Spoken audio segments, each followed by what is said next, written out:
Item ಯಾವುದೇ ಇರಲಿ try ಮಾಡಿ ಆಚಿ ಚಿಕನ್ ಮಸಾಲಾ. ಸೊ ಈಗ ಮತ್ತೊಂದು ಶಿಪ್ ಕೂಡ ಬಂದಿದೆ. ನಿನ್ನೆ ಒಂದು ಶಿಪ್ ಬಂದಿತ್ತು, ಇವತ್ತು ಮತ್ತೊಂದು ಶಿಪ್ ಬರ್ತಾ ಇದೆ, ಬಂದು ತಲುಪಿದೆ ಅಂತಿದ್ದಾರೆ. ಇದು ಕೂಡ ಗ್ಯಾಸ್ ಅನ್ನ ಹೊತ್ಕೊಂಡು ಬಂದಿರುವಂಥದ್ದು. ಇನ್ನು ತೈಲ ತುಂಬಿರುವಂತ ಒಂದು ಟ್ಯಾಂಕರ್ ಬರಬೇಕಾಗಿದೆ.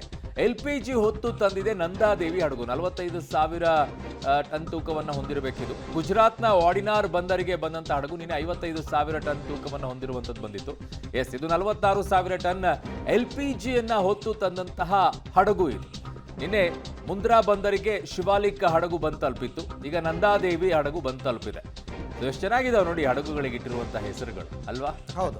ಸೊ ನಾಳೆ ಮತ್ತೊಂದು ಹಡಗು ಜಗ್ಲಾಡ್ಕಿ ಅನ್ನುವಂಥದ್ದು ಬರುತ್ತೆ, ಜಗ್ಲಾಡ್ಕಿ ಅಂತ ಹೇಳಿ. ಇವೆಲ್ಲ ಇಂಡಿಯಾ ಆಯಿಲ್ ಕಾರ್ಪೊರೇಷನ್ಗಳಿಗೆ ಸೇರಿರ್ತಕ್ಕಂಥ ಹಡಗುಗಳು ಇವೆಲ್ಲ, ಸರ್ಕಾರದಲ್ಲ ಇವೆಲ್ಲ. ಅವರು ಆಯಿಲ್ ಕಾರ್ಪೊರೇಷನ್ಸ್ ಅವರು ಮ್ಯಾನೇಜ್ ಮಾಡ್ತಕ್ಕಂಥದ್ದು.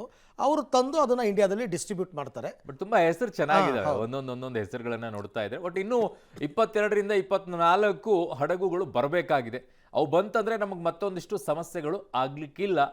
LPG ವಿಚಾರದಲ್ಲಾಗಿರ್ಬೋದು, ತೈಲದ ಸಮಸ್ಯೆ ಆಗದೆ ಇರೋ ರೀತಿಯಲ್ಲಿ ನೋಡ್ಕೊಂಡ್ಬಿಟ್ರೆ ಸಾಕೀಗ ಸದ್ಯಕ್ಕೆ. ಈ ಎಲ್ಲ ವಿಚಾರಕ್ಕೆ ಸಂಬಂಧಪಟ್ಟಂತೆ ಮತ್ತಷ್ಟು ಮಾಹಿತಿ ನನ್ನ ಕೊಲೀಗ್ ಶಬೀರ್ ಅವರಿಂದ ಪಡ್ಕೊಳ್ಳೋಣ. ಶಬೀರ್, ಈಗ ಕೊಲ್ಲಿ ರಾಷ್ಟ್ರಗಳ ಮೇಲೆ ಇರಾನ್ ಮುರ್ಕೊಂಡು ಬೀಳ್ತಾ ಇರೋದನ್ನ ನೋಡ್ತಾ ಇದ್ರೆ ಅವರೊಂದು ಡಿಸಿಷನ್ಗೆ ಬಂದ್ಬಿಟ್ಟಿದ್ದಾರೆ. ಅಮೆರಿಕಾ ನೆಲದ ಮೇಲಂತೂ ಬಾಂಬ್ ಹಾಕೋಕ್ಕಾಗಲ್ಲ, ಬಟ್ ಅಮೆರಿಕಾಗೆ ಸಂಬಂಧಪಟ್ಟ ಬೇರೆ ಬೇರೆ ದೇಶಗಳಲ್ಲಿ ಇರ್ತಕ್ಕಂಥ ಪ್ರಾಪರ್ಟಿ ಏನಿದೆ ಎಲ್ಲವನ್ನ ಸರ್ವನಾಶ ಮಾಡಬೇಕು ಅಂತಂದ್ಬಿಟ್ಟು ಇದನ್ನು ಇಂಟರ್ಸೆಪ್ಟ್ ಮಾಡೋ ಕೆಲಸ ಮಾತ್ರ ಕೊಲ್ಲಿ ರಾಷ್ಟ್ರಗಳು ಮಾಡ್ತಾ ಇದೆಯೇ ಹೊರತು ಅವರು ಇರಾನ್ ಮೇಲೆ ಅಟ್ಯಾಕ್ ಮಾಡ್ತಾ ಇಲ್ಲ, ಪ್ರತಿದಾಳಿಯನ್ನು ಮಾಡ್ತಾ ಇಲ್ಲ. ಯಾಕೆ ಅಂತ ನೋಡಿ ಅರವಿಂದ್, ಇಲ್ಲಿ ಒನ್ ಲೈನ್ ಅಜೆಂಡಾಗಳು ಬಹಳ ಸ್ಪಷ್ಟವಾಗಿ ಕಾಣಿಸ್ತಾ ಇದೆ.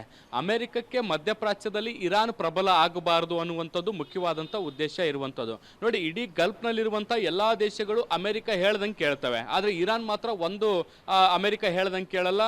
ತನ್ನ ರಕ್ಷಣಾ ಏನು ಸಾಮಗ್ರಿಗಳೇನಿದ್ದಾವೆ ಅವೆಲ್ಲವನ್ನ ಕೂಡ ತಾನೇ ಉತ್ಪಾದನೆಯನ್ನು ಮಾಡಿಕೊಡುತ್ತೆ. ಇನ್ನು ಕೆಲವನ್ನ ರಷ್ಯಾ ಮತ್ತು ಚೀನಾದಿಂದ ತರಿಸ್ಕೊಳ್ಳುವಂಥ ಕೆಲಸವನ್ನ ಮಾಡ್ತಾ ಇರುವಂಥದ್ದು. ಯಾವುದೇ ಕಾರಣಕ್ಕೂ ಕೂಡ ಅಮೆರಿಕವನ್ನ ಡಿಪೆಂಡ್ ಮಾಡುವಂಥ ಕೆಲಸವನ್ನ ಮಾಡ್ತಾ ಇಲ್ಲ. ಸೊ ಹೀಗಾಗಿ ಆ ಹೋಲ್ಡ್ ಏನಿದೆ ಅದನ್ನ ತೆಗಿಬೇಕು ಅನ್ನುವಂಥದ್ದು ಅಮೆರಿಕದ ಉದ್ದೇಶ ಆಗಿರುವಂಥದ್ದು. ಇನ್ನು ಇರಾನ್ನ ಉದ್ದೇಶವು ಬಹಳ ಸ್ಪಷ್ಟವಾಗಿರುವಂಥದ್ದು, ಮಧ್ಯಪ್ರಾಚ್ಯದಲ್ಲಿ ಅಮೆರಿಕದ ಹಿಡಿತ ಏನಿದೆ ಅದನ್ನು ಸಡಲಿಕೆ ಮಾಡಬೇಕು ಅನ್ನುವಂಥದ್ದು ಇರಾನ್ನ ಉದ್ದೇಶ ಆಗಿರುವಂಥದ್ದು. ಸೊ ಆ ಕಾರಣಗಳಿಗೆ ಈ ಹಗೆತನ ಮುಂದುವರಿತಾ ಇರುವಂಥದ್ದು ಬಹಳ ಸ್ಪಷ್ಟವಾಗಿ ಕಾಣಿಸ್ತಾ ಇದೆ. ನೋಡಿ, ಇಲ್ಲಿ ಇರಾನ್ನ ಸುಪ್ರೀಂ ಲೀಡರ್ನ ಹತ್ಯೆ ಮಾಡುವಂಥದ್ದು ಅಥವಾ ಪರಮಾಣು ಮೂಲ ಸೌಕರ್ಯಗಳನ್ನು ನಾಶ ಮಾಡೋದಾಗಿದ್ರೆ ಇಷ್ಟೊತ್ತಿಗೆ ಈ ಒಂದು ವಾರ ಮುಕ್ತಾಯ ಆಗಬೇಕಾಗಿತ್ತು. ಮೂರು ವಾರ ಇದನ್ನ ಮುಂದುವರಿಸುವಂತ ಅಗತ್ಯ ಇರಲಿಲ್ಲ. 1 ವಾರ 10 ದಿನದಲ್ಲಿ ಈ ಯುದ್ಧ ಸಂಪೂರ್ಣವಾಗಿ ಮುಗಿದು ಹೋಗ್ಬಿಡ್ಬೇಕಾಗಿತ್ತು. ಆದ್ರೆ ಇದು ಮತ್ತಷ್ಟು ದೊಡ್ಡ ಪ್ರಮಾಣದಲ್ಲಿ ನಡೀತಿರೋದ್ರ ಉದ್ದೇಶ ಇರಾನ್ ಹೇಗಾದ್ರೂ ಮಾಡಿ ಸಂಪೂರ್ಣವಾಗಿ ನಾಶ ಮಾಡ್ಬಿಡ್ಬೇಕು, ಮತ್ತೆ ಅದು ಎದ್ದು ಬರ್ಲಿಕ್ಕೆ 10-20 ವರ್ಷ ತೆಗೆದುಕೊಳ್ಬೇಕು.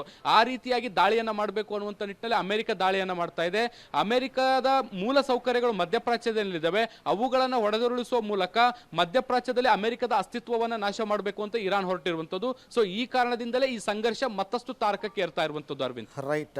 ಹಾಗೆ ಸಂಪರ್ಕದಲ್ಲಿ ಶಬೀರ್, ಮತ್ತೆ ನಿಮ್ಮ ಜೊತೆ ಮಾತಾಡ್ತೀನಿ. ಓಕೆ, ಥ್ಯಾಂಕ್ ಯು ಶಬೀರ್ ತಮ್ಮ ಎಲ್ಲ ಮಾಹಿತಿಗಾಗಿ.